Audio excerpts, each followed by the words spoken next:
এই কাজটা না করলেও পারতেন। আচ্ছা, আপনি ব্যাগটার কাছে যান, ওখানে কিছু জিনিস আছে আপনার জন্য। কি জিনিস? সেটা ব্যাগ খুললে দেখবেন। আর হ্যাঁ, ব্যাগ বাসায় গিয়ে খুলবেন। আমি আর কোনো কিছু বললাম না, গিয়ে ব্যাগটা নিলাম। ভারী লাগছে, কি আছে ভিতরে আল্লাহই ভালো জানে। আমি আশেপাশে খুঁজতেছি কাউকে দেখা যায় কিনা। আমি জানি মেয়েটা আমার আশেপাশে কোথাও লুকিয়ে আছে, কিন্তু সামনে আসছে না। আমি ব্যাগটা নিয়ে বাসায় চলে গেলাম। রাতের বেলা ব্যাগটা নিলাম খোলার জন্য। এই সময় হাকিম আর ফাহাদ আসলো। কি রে, এখানে কি? জানি না দোস্ত, গিফট দিয়েছে। কে দিয়েছে? ওই সেদিন তোর কাছে যে শার্ট পাঠিয়েছে সেই দিয়েছে। বাহ, ভালো তো। এরকম একটা গার্লফ্রেন্ড থাকলে আর কি লাগে। আরে কিসের গার্লফ্রেন্ড? ওরে তো আমি কখনো দেখিই নাই। আচ্ছা, পরে কথা বলিস, এখন কি আছে ভিতরে সেটা ডাক। আমি ব্যাগটা খুললাম। প্রথমে অনেকগুলো বেলুন বের হলো। বেলুনে লেখা ভালোবাসি প্রিয়।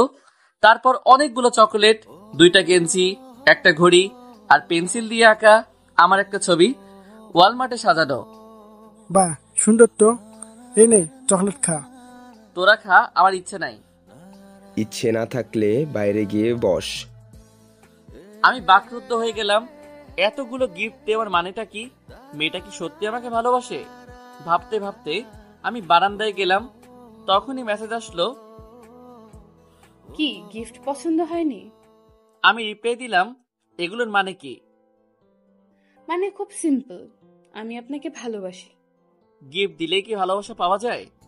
সেটা আমি জানি না, বাট একটা সত্যি যে আমি আপনাকে অনেক ভালোবাসি।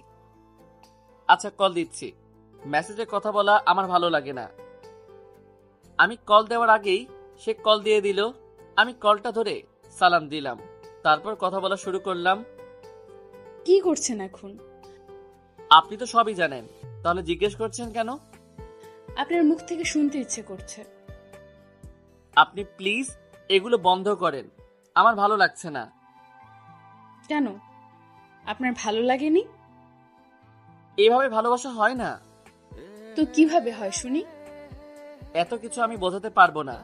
আপনি যদি সামনে এসে কথা না বলেন বা দেখা না করেন, তাহলে আমি আর আপনাকে মেসেজ দিব না, ব্লক দিতে বাধ্য হব। আচ্ছা ঠিক আছে, আমি যদি ক্যাম্পাসে সবার সামনে আপনাকে প্রপোজ করি তাহলে অ্যাকসেপ্ট করবেন? সেটা পরে দেখা যাবে, আগে তো সামনে আসেন। পরে না, এখন বলেন। যদি আপনি প্রপোজ অ্যাকসেপ্ট করেন তাহলে আমি প্রপোজ করব। আচ্ছা ঠিক আছে, আমি অ্যাকসেপ্ট করব। তাহলে কখন দেখা করবেন? টাইম বলা যাবে না, যে কোনো সময় করব, আপনি রেডি থাকবেন। ওকে। আরেকটা কথা, কি? আপনি এই কয়েকদিন আমার দেওয়া শার্ট বা টি শার্ট গুলো পরবেন। কেন? এমনি, তাহলে আমার ভালো লাগবে। আচ্ছা ঠিক আছে। আরো কিছুক্ষণ কথা বলে কল কেটে দিলাম। তারপর সানি আইমানকে গিফটের ছবি তুলে পাঠিয়ে দিলাম এন্ড বাকি ঘটনা খুলে বললাম। ওরাও অনেক এক্সাইটেড, এতদিন পর অপরিচিতা সেই মেয়েটাকে দেখতে পারবো। আমি মোটামুটি একটু টেনশনে আছি, মেয়েটা কে হবে, দেখতে কেমন হবে। যদি প্রপোজ না করে সবার সামনে অপমান করে, তাহলে তো ক্যাম্পাসে আমার মান ইজ্জত সব শেষ হয়ে যাবে। ধুর, যা হওয়ার হবে, এত কিছু ভেবে লাভ নাই। ঘুমাতে গেলাম কিন্তু কিছুতেই ঘুম আসছে না, বারবার মেয়েটার কথাই মনে পড়ছে। গলাটা বেশ খুব সুন্দর করে সাজিয়ে কথা বলে। এগুলো ভাবতে ভাবতে ঘুমিয়ে গেলাম। সকালবেলা ঘুম থেকে উঠে ফ্রেশ হয়ে কলেজের দিকে রওনা দিলাম। কেমন যেন একটা ভয় কাজ করছে। গেটের সামনে গিয়ে দেখি সানি আইমান বসে আছে। আমি যাওয়ার পর, কি অবস্থা? এই তো ঠিকঠাক। ওর সাথে আর কথা হয়েছে? না, মেসেজ দেয়নি, আমিও দেইনি। গিফটগুলো কি নিয়ে আসছিস? না রে, ওগুলো বাসায় আছে। ও, তোর কালকে রাতে নিয়ে আসার জন্য বলছি, মনে নেই? সরি দোস্ত, মনে ছিল না। আচ্ছা, প্রপোজ কি আজকেই করবে বলেছে? না, তবে বলেছে যে কোনো সময় করবে। তাহলে তোর প্রিপেয়ার থাকতে হবে। ফ্ল্যাশ করবি? আজকে ভালো লাগছে না, চল ঘুরে আসি। কোথায় যাবি? দেখি একবার। ভাই কি কিউট, পরে দেখা যাবে। আমি বাইকে উঠে রওনা দিব, এমন সময় আদ্রিতা মেয়েটা আর কয়েকটা বান্ধবী গেট দিয়ে ভিতরে ঢুকতেছে। আদ্রিতা মেয়েটা আজকে একটা শাড়ি পরে এসেছে, বাকিরাও কয়েকজনে শাড়ি পরেছে। আমি মনে হয় একমাত্র ব্যক্তি যার কোনো মেয়ে ফ্রেন্ড নাই। সানিরও কয়েকজন পরিচিত আছে, আইমানেরও কয়েকটা মেয়ে ফ্রেন্ড আছে। অবশ্য ওরা আইমানের স্কুল ফ্রেন্ড, স্কুল থেকেই ওদের সাথে একসাথে বেড়ে উঠেছে। সানি আদ্রিতাকে দেখে হা করে আছে। আমি ওর মাথায় একটা টোকা দিলাম, শালা মুখ বন্ধ কর, মশা ঢুকবে। জাস্ট তোরা যা, আমি যাব না। কেন? যেভাবেই হোক আর আদ্রিতাকে আজকে প্রপোজ করবই, পরে সারা থাকা ইম্পসিবল। সেদিনও তো এই কথা বলেছিলি, কিন্তু কাজের বেলায় তো কিছুই পারিস না। দোস্ত তোরা ঠিক করে দি না। সরি ইয়ার, আমি পারবো না, কারণ আমি মেয়েদের সাথে ভালো করে কথাই বলতে পারি না। তোর লাইন ঠিক করে দিব তো পরে। শালা তোরা কোনো কাজেরই না, যা করার আমারই করতে হবে। এই কথা বলে সানি মেয়েগুলোর পিছু নিল। আমরা আর কি করব, বাইক থেকে নেমে ওর পিছে পিছে গেলাম। মেয়েগুলো ক্লাসে চলে গেল, আমরাও ক্লাসে গেলাম। দেখলাম সানি ওদের সামনে গেল, আদ্রিতাকে কি যেন বলতে গিয়ে আবার আমাদের কাছে ফিরে আসলো। কিরে, প্রপোজ করিস নাই? তোর ভয় লাগে? ভয়ের কি আছে? তুই তো বীর পুরুষ। শালা সামনে গেলে বুঝবি, তখন তোর বীর পুষবি কোথায় যায় টিরও পাবি না। তাহলে আর এখানে বসে থেকে লাভ কি, চল বাইরে যাই। প্লিজ দোস্ত তোরা কিছু করে দে। আমরা কিছু বললে আদ্রিতা আমাদেরও সাথ দিবে। যে মেয়ে সিনিয়রদের মারতে ভয় করে না, সেখানে আমরা তো কিছুই না। চল তো, তোর কপালে প্রেম নাই। শালা নিজে তো পেয়ে গেছিস, তাই এখন আমারে বলছিস আমার কপাল পুরা। আমিও দেখব সেই সুন্দরী মেয়েদের তোকে ভালোবাসি কিনা। আচ্ছা দেখিস, এখন চল। তারপর আমরা বাইরে চলে আসলাম, কিছুক্ষণ ঘুরে বাসায় চলে গেলাম। মেয়েটা সারাদিন একটা মেসেজও দেয়নি, রাতেও দেয়নি। আমার কেমন যেন একটু খারাপ লাগছে। বারবার মোবাইলের দিকে তাকাচ্ছি, কিন্তু মেসেজ দেয়নি। আমিও আর নিজে থেকে দেইনি। রাতে খেয়ে ঘুমিয়ে গেলাম। পরের দিন আইমান বাইক নিয়ে আমার বাসার সামনে আসলো। রেডি হয়ে ওর সাথে বেরিয়ে গেলাম। মাঝপথে সানিও উঠলো। কলেজের সামনে যাওয়ার পর আইমান বাইক একপাশে রাখলো। প্রতিদিনের মতো চা খেয়ে ভিতরের দিকে যেতে লাগলাম। গেট দিয়ে ভিতরে যাওয়ার পর একটা ছেলে এসে আমাকে একটা গোলাপ ফুল দিয়ে কিছু না বলে চলে গেল। আমি ওটা হাতে নিয়ে দাঁড়িয়ে রইলাম। তারপর আবারও হাঁটা শুরু করলাম। এরপর কলেজের একটা ছোট বোন এসে আরেকটা ফুল দিল। সানি আইমান হা করে তাকিয়ে রইল। আরেকটু ভিতরে গেলাম, একের পর এক ছেলে মেয়ে এসে আমার হাতে ফুল দিতে লাগলো। আমি পুরো টাসকে খেয়ে বসে আছি। কি হচ্ছে এগুলো? স্বপ্ন দেখছি না তো? যত এগোচ্ছি তত ফুল দিচ্ছে। আমি কিছু ফুল সানি আইমানের কাছে দিয়ে দিলাম। যত ভিতরে যাচ্ছি ফুলের সংখ্যা বাড়তেছে। মাঠের মাঝখানে যাওয়ার পর দেখলাম অনেকগুলো ছেলে মেয়ে গোল হয়ে লাভ বানিয়ে দাঁড়িয়ে আছে। আমি সানি আইমানের দিকে তাকালাম, ওরাও টাসকি খেয়ে আছে। আমাদের দাঁড়িয়ে থাকা দেখে একটা মেয়ে ইশারায় ডাক দিল। আমরা ওখানে গেলাম। ভিতরে যাওয়ার পর সবাই একটা একটা গোলাপ ফুল দিল। মাঝখানে যাওয়ার পর দেখি কেউ একজন অন্যদিকে মুখ ফিরিয়ে বসে আছে, ভয়ে হাত পা কাঁপতেছে। আমি ওনারে পিছন থেকে ডাক দিলাম, ও তাকাচ্ছে না। কয়েকবার ডাকার পর পিছনে ঘুরে তাকালো। ও তাকাতেই আমি অনেক বড় একটা টাসকি খেলাম, কারণ মেয়েটার কেউ না, আদ্রিতাই ছিল। আদ্রিতাকে দেখে আমি সহ সানি আইমান বাকি সবাই অবাক হয়ে তাকিয়ে আছে। আমি আরো বেশি অবাক হলাম এটা ভেবে, যে মেয়ে এত প্রপোজাল পাওয়ার পরও অ্যাকসেপ্ট করতো না, কত সুন্দর সুন্দর ছেলে ওর পিছে ঘুরতো। ক্যাম্পাসের বড় ভাইয়েরা সবাই ওর জন্য পাগল, আর ও কিনা আমাকেই প্রপোজ করছে, তাও আবার সবার মাঝখানে। সানি কিছু না বলে ওখান থেকে চলে গেল। আদ্রিতা ফিল্মি স্টাইলে কয়েকটা কাব্য রচনা করে একগুচ্ছ গোলাপ আমার দিকে তুলে ধরলো। আমার কি করা উচিত বুঝতেছি না। সানি আদ্রিতাকে ভালোবাসতো, এখন যদি আমি অ্যাকসেপ্ট করি হয়তো ওর আর আমার ফ্রেন্ডশিপ আগের মতো থাকবে না। আইমানের দিকে তাকালাম, সেও কিছু বলছে না। হয়তো এইরকম একটা হবে সেও আশা করেনি। ভয়ে আর লজ্জায় আমি ঘামাতে শুরু করলাম। আদ্রিতা আবারও আমাকে ডাকে, কিন্তু আমার মন অন্যদিকে। কোনো কিছু না ভেবে আমি ওখান থেকে চলে গেলাম। ক্যাম্পাসের সবাই অবাক হয়ে তাকিয়ে রইল। আমি চলে যাওয়ার পর আদ্রিতা ফুলগুলো নিয়ে ওখানে বসে যায়। অনেকে অনেক কথা শোনাচ্ছে ওকে। কেউ বলছে এটা অহংকারের ফল, কেউ বলছে আদ্রিতা বেশি ভাব দেখায়, আবার কেউ আমার মাথায় সমস্যা আছে। কোনো কথায় কান্না দিয়ে আমি সোজা বাসায় চলে গেলাম। দুপুরে না খেয়ে কিছুক্ষণ ঘুমালাম, কিন্তু ঘুম আসছে না। আচ্ছা, আমার এই কাজটা করা কি ঠিক হয়েছে? আদ্রিতা হয়তো আমাকে সত্যি ভালোবাসে, না হলে সবার সামনে প্রপোজ করতো না। বিকেল বেলায় আমি দিঘির পাড়ে গিয়ে একা একা বসে আছি। মনটা খারাপ। মন খারাপের কারণটাই খুঁজে পাচ্ছি না। কিছুক্ষণ পর সানি আর আয়মান বাইক নিয়ে আমার কাছে আসলো। তারপর দুজন আমার পাশে বসলো। আদ্রিতার প্রপোজাল অ্যাকসেপ্ট করিসনি কেন? এমনি। এমনি মানে? সত্যি করে বল। আচ্ছা বাদ দে তো, আমার ভালো লাগছে না। আমাদেরকেও বলা যাবে না? বল কেন অ্যাকসেপ্ট করিসনি? ও তো তোকে সত্যি ভালোবাসে।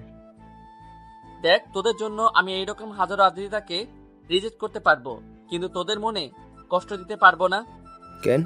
আমরা কি তোকে না করছি নাকি? সেটা না হয় করিসনি, বাট তুই তো ওকে ভালোবাসতি। আমি কিভাবে অ্যাকসেপ্ট করি বল? আরে আমি তো মজা করতাম, তাছাড়া আমি তো ওর সামনেই যাইনি কোনোদিন। তোদের সাথে দুষ্টুমি করতাম। কি করতি সেটা আমি খুব ভালো করে জানি। এখন কি করবি ভাবছিস? কি আর করবো, ও ওর মতো থাক, আমি আমার মতো থাকি। কিছুদিন পর ওর মন এমনিতে ভালো হয়ে যাবে, তারপর না হয় সানি ওকে প্রপোজ করবে। আরে না, মাথা খারাপ নাকি? আমি ওরে প্রপোজ করব? তুই কি ভাবছিস আদ্রিতা তোকে এইভাবে ছেড়ে দিবি? জীবনেও না, বরং সে ক্যাম্পাসে অপমান হওয়ার প্রতিশোধ ঠিকই নিবি। মানে? আমি কই অপমান করলাম?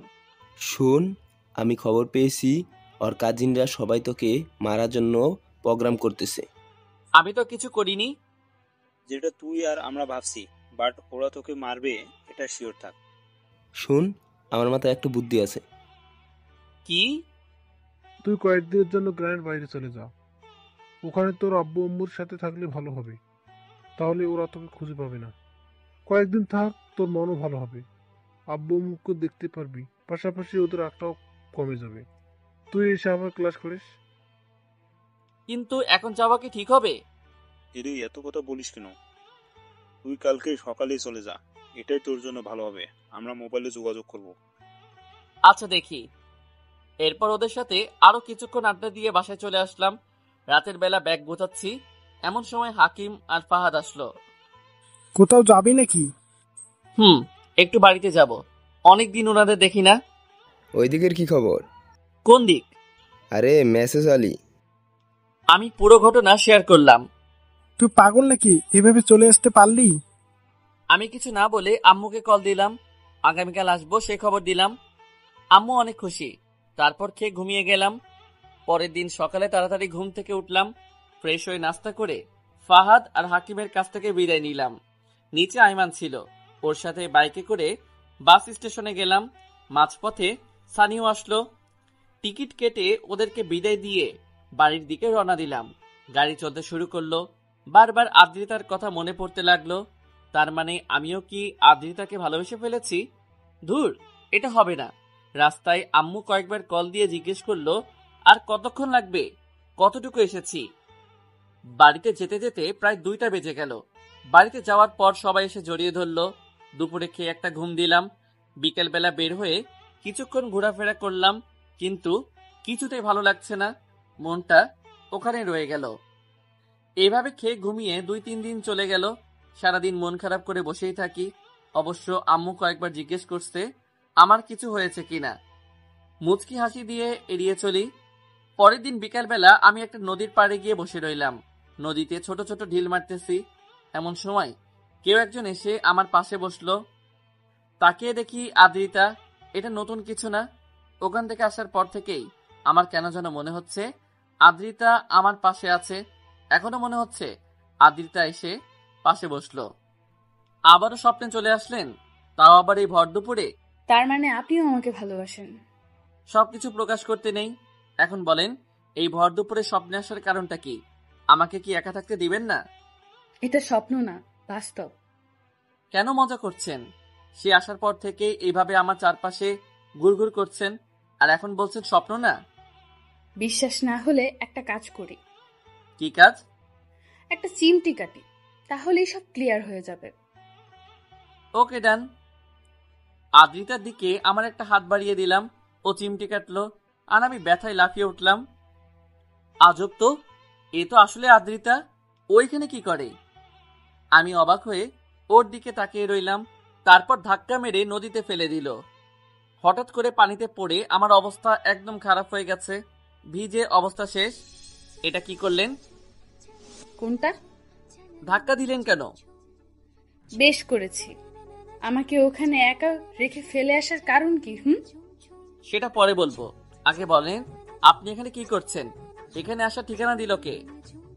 মানুষ চাইলে সবকিছু সম্ভব। এখন কোনো প্রশ্ন করা যাবে না। আগে বাড়িতে চলেন, তারপর সব বলবো। জানেন আপনাকে বাড়িতে আমার সাথে দেখলে সবাই কি ভাববে? আমি আগে বাড়িতেই গিয়েছি। আপনার আম্মুর থেকে ঠিকানা নিয়ে এখানে আসছি। কি, আপনি আম্মুর কাছেও গেছেন? শুধু আমি না, আমার আম্মুও আসছে। চলেন চলেন। কি আর করা, ভেজা শরীর নিয়ে হাঁটতেছি। আমার এখনো কেমন জানি মনে হচ্ছে এটা স্বপ্ন। আমি হাঁটতেছি আর আদ্রিতা আমার পিছনে আসছে আর মিটপিট করে হাসছে। বাড়িতে যাওয়ার পর দেখি আম্মুর সাথে আরো একটা মহিলা হেসে হেসে কথা বলছে। তার মানে এটাই আদ্রিতার আম্মু।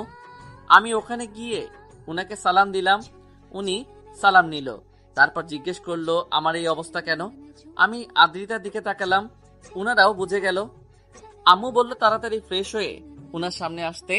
আমিও ফ্রেশ হয়ে আসলাম। কি রে, তুই আমার মেয়েকে ওখানে একা ফেলে রেখে চলে আসলি কেন? আমি রীতিমতো একটা টাস্কি খেলাম। আদ্রিতা আসতে না আসতেই আম্মুর মেয়ে হয়ে গেল। তারপর আদ্রিতার আম্মু বলল, জানো বাবা, আমার মেয়েটা কত কান্নাকাটি করেছে। আজ পর্যন্ত আমরা ওর কোনো ইচ্ছাই অপূর্ণ রাখিনি। তোমার কোনো প্রবলেম থাকলে তুমি আমার সাথে শেয়ার করতে। কেন তুমি আমার মেয়েটাকে মৃত্যুর দিকে ঠেলে দিলে? আমি ওনার কথার আগামাথা কিছুই বুঝলাম না। তারপর মাথা নিচু করে দাঁড়িয়ে আছি। আম্মুও অনেক বকাঝকা করলেন। পরে নিজের রুমে চলে গেলাম। আম্মু ফাইনাল করে নিয়েছে আদ্রিতার সাথেই আমার বিয়ে দিবে। আমার কোনো মতামত চলবে না। একদিকে মনের মধ্যে লাড্ডু ফুটতেছে, অন্যদিকে সানির কথা মনে পড়তেছে।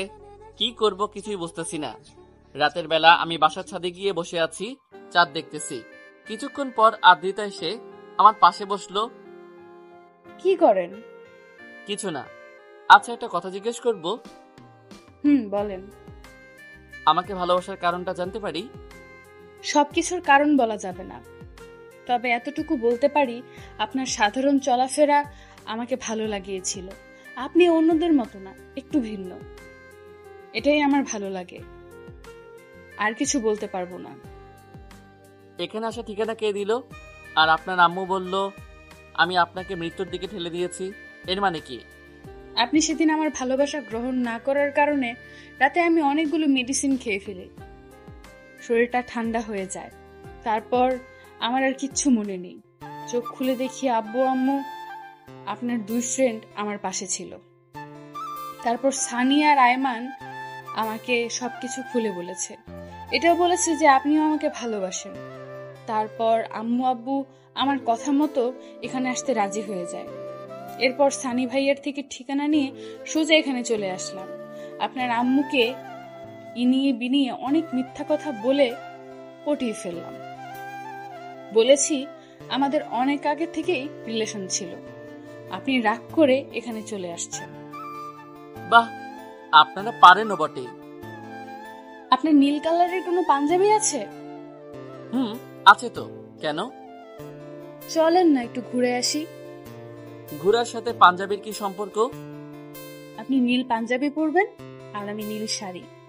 খোলা আকাশের নিচে খালি পায়ে শিশির ভেজা ঘাসে দুজনে হাঁটবো আর গল্প করব। দেখেন, এত রোমান্টিকতা আমার মাঝে নেই। আপনি যাবেন না? না। তাহলে কিন্তু আমি চেঁচিয়ে বলবো আপনি আমার গায়ে হাত দিয়েছেন, আবার অনেক খারাপ খারাপ কথা বলেছেন। এটা কোন ধরনের ব্ল্যাকমেইল? আপনি না গেলে করতে বাধ্য হব।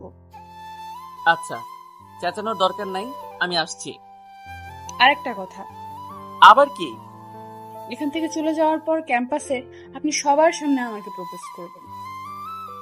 পারবো না আমি। তাহলে আগের বারের মতো অনেকগুলো মেডিসিন খেয়ে সারা জীবনের জন্য চলে যাব দেখবেন। আমি আর কিছু বললাম না। মেয়েটা আসলেই পাগল। নিচে গিয়ে ফ্রেশ হয়ে পাঞ্জাবিটা নিয়ে গায়ে দিলাম। বাইরে এসে দাঁড়িয়ে আছি। কিছুক্ষণ পর আবৃতা শাড়ি পরে বের হলো, হাতে নীল চুড়ি। রাতের আলোয় মনে হচ্ছে স্বপ্নের অপ্সরা। আমি ওর দিকে চেয়ে আছি। একটু পর ওর ধাক্কা খেয়ে বাস্তবে ফিরে আসলাম। এভাবে কি দেখেন? কিছু না, চলেন। ওই দাঁড়ান। আমি দাঁড়ালাম। ও এসে আমার বাম হাতটা ধরলো, তারপর খালি পায়ে হাঁটতে লাগলাম। উফ, কি দারুণ মোমেন্ট, ভাষায় প্রকাশ করা যাবে না। পৃথিবী শান্তিময় মুহূর্তের মধ্যে এটাই সেরা। হালকা বাতাস, মিষ্টি চাঁদের আলো, পাশে আছে ভালোবাসার মানুষ। সুখে থাকার জন্য এর থেকে ভালো কিছু আর হতে পারে না। ভালোবাসা হোক চির অমর, চিরস্থায়ী, চলতে থাকুক অনন্তকাল, বেঁচে থাকুক প্রত্যেক সত্যিকারের ভালোবাসা।